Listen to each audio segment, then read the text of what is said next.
It is a stinking, polluted place, rank with the slurry from the factories and foundries of Undertown, which have pumped and dumped their waste so long that the land is dead. And yet, like everywhere else on the edge, there are those who live here. Pink-eyed and bleached as white as their surroundings, they are the rummagers, the scavengers.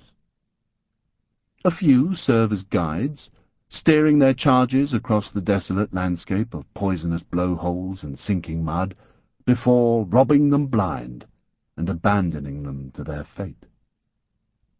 Those who do make their way across the mire find themselves in a warren of ramshackle hovels and run-down slums which straddles the oozing Edgewater River.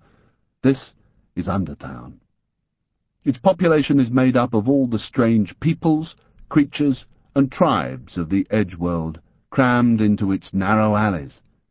It is dirty, overcrowded, and often violent, yet Undertown is also the centre of all economic activity, both above board and underhand. It buzzes, it bustles, it bristles with energy. Everyone who lives there has a particular trade, with its attendant league and clearly defined district. This leads to intrigue, plotting, bitter competition, and perpetual disputes. District with district, league with league, tradesman with rival tradesman.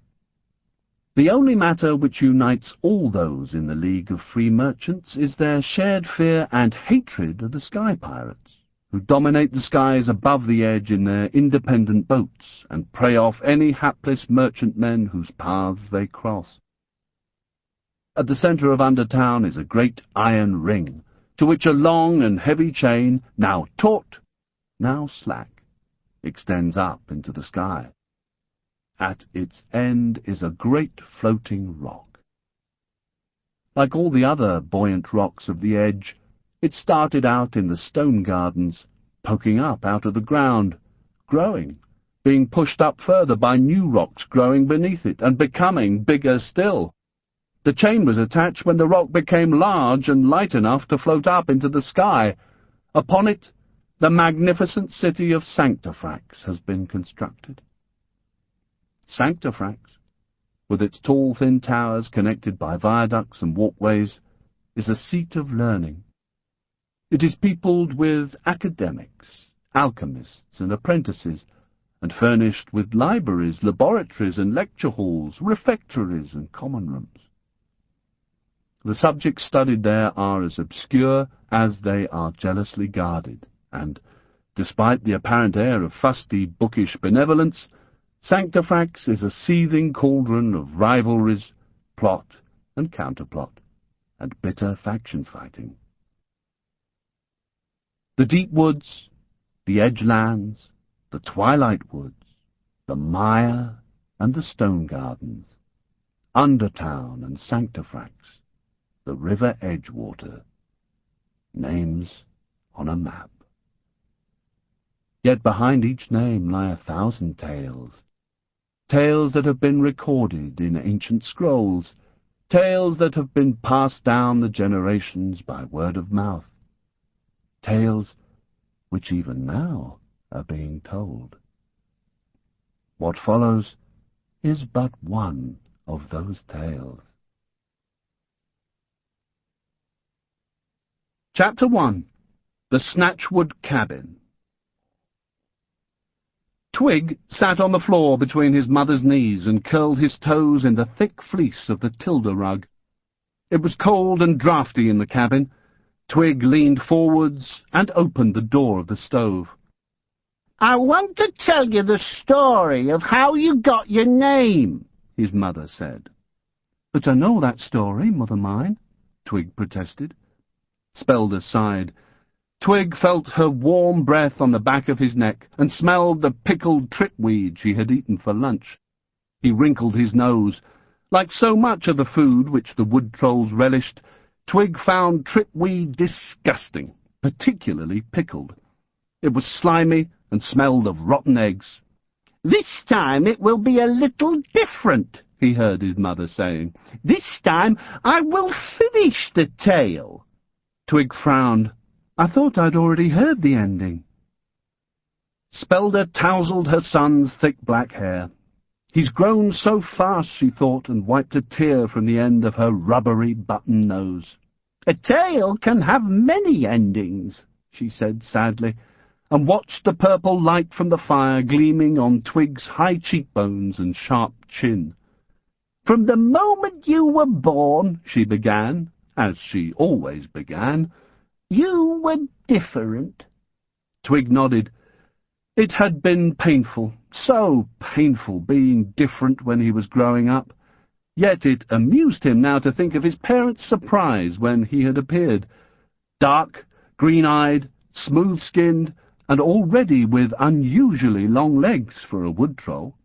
He stared into the fire. The luff wood was burning very well.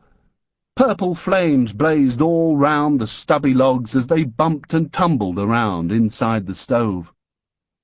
The wood trolls had many types of wood to choose from, and each had its own special properties. Scentwood, for instance, burned with a fragrance that sent those who breathed it drifting into a dream-filled sleep, while wood from the silvery turquoise lullaby tree sang as the flames lapped at its bark. Strange, mournful songs they were, and not at all to everyone's taste. And then there was the blood oak, complete with its parasitic sidekick, a barbed creeper known as tarry vine. Obtaining blood oak wood was hazardous.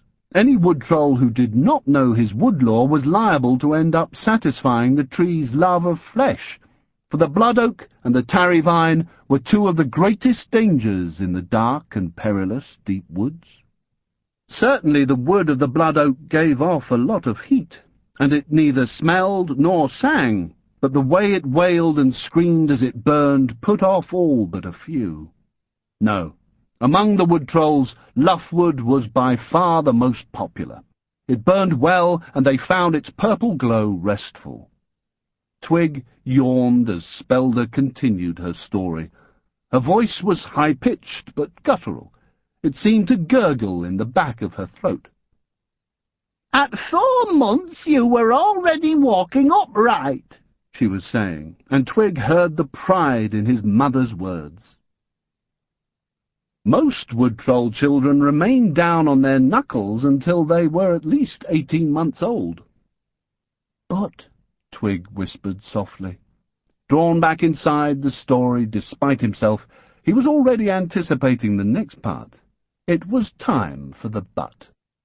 Every time it arrived, Twig would shudder and hold his breath.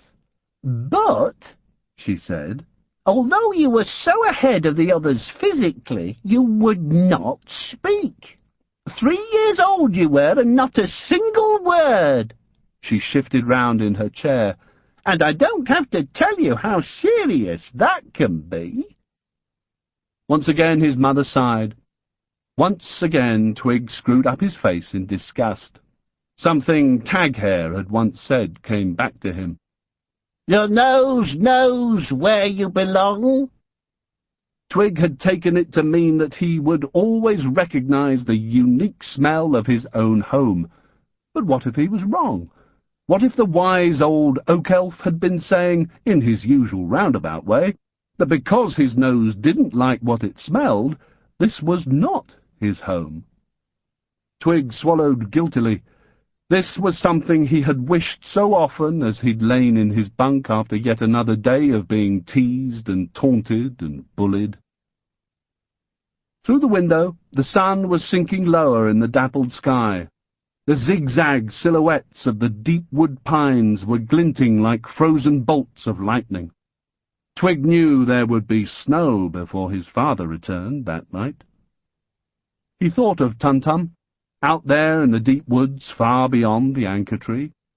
Perhaps at that very moment he was sinking his axe into the trunk of a blood oak.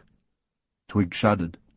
His father's felling tales had filled him with deep horror on many a howling night.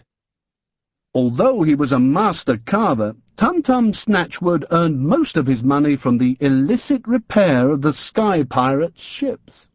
This meant using buoyant wood, and the most buoyant wood of all,